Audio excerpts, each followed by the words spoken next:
Canada's a nation of explorers, and space exploration is just the next inevitable step.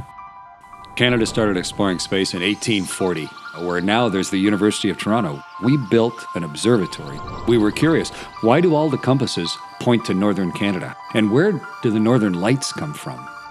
When the Russians launched Sputnik, the whole world suddenly realized we don't have to just look up, we can go up.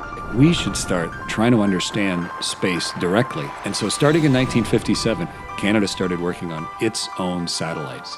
We named our first satellite Alouette, and it launched in the early 60s. It made us the third country in the world in space. After the Soviet Union with Sputnik, and then the Americans, next came Canada. It allowed us to deploy an antenna called the Storable Tubular Extendable Module, or STEM, and it became a standard for all satellites all around the world. And when NASA started building the space shuttle, they needed someone to build a huge robot arm. They hired those same brilliant people to build the Canadarm. It's a beautifully elegant Canadian design that can grab onto satellites and assemble things together, and only takes about the same amount of electricity as one light bulb. Not only does it represent our country by the great work that it does, but right there, printed on the side, is the word Canada. We built that Canadarm.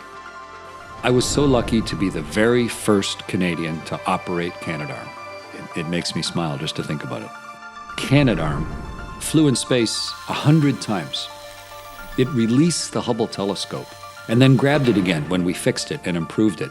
It helped build the Russian space station Mir.